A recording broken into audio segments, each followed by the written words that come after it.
Hello students, welcome to an online edition of your science class. Let us begin our discussion with the first chapter of the first term syllabus, the circulatory system. Now, what is circulatory system? The circulatory system is an organ system that helps in transporting substances such as nutrients, water, and oxygen inside our body and also removes waste gases such as carbon dioxide from the body through blood. Circulatory system is made up of three main parts: heart, blood vessels, and blood. Let us begin with the first part, heart. Heart is a muscular organ that is about the size of our fist and is located inside the rib cage, centered in the chest between the lungs, its bottom end protruding slightly towards the left. It is important to note that the heart is present in the center and not on the left. It only leans a little. The bottom end is placed below the left lung, which would be present somewhere here. See that this side of the image, which is on your right, is the left of the man in the picture. Heart consists of four chambers.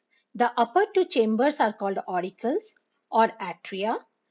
As you can see in the diagram, RA represents right auricle and LA represents left auricle. The lower two chambers, the right ventricle and the left ventricle, represented by RV and LV respectively, are called ventricles. The auricles are smaller in size if you compare it with the size of ventricles. We know that heart continuously contracts and relaxes. So when the heart relaxes, the auricles receive blood coming from the rest of the body. And when it contracts, the ventricles pump blood out of the heart. This rhythmic contraction and relaxation of the heart while pumping blood is called heartbeat. The heart beats between 60 to 100 times a minute in an adult human being. One contraction and one relaxation of heart muscles make one circulation cycle. You can feel this light pumping movement of the heart as pulse at different places of your body, such as the wrist and the neck. Pulse rate varies from person to person. The normal resting pulse for adults over the age of 10 years, including older adults, is between 60 to 100 beats per minute. Average pulse rate of a child is higher than that of an adult human being. The pulse rate also increases in the case of increased physical activity, such as running, vigorous physical exercises, etc. Now let us come to the second part of the circulatory system, that is blood vessels.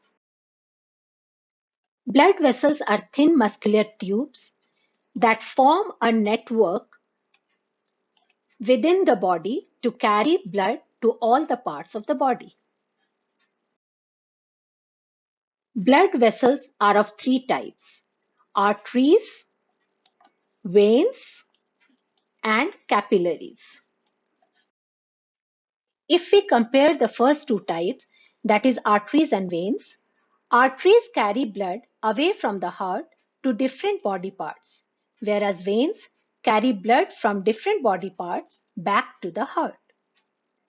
Arteries are thick-walled, whereas veins are thin-walled. Each artery divides into smaller arterioles to form a network. A network of small venules collect together to form veins.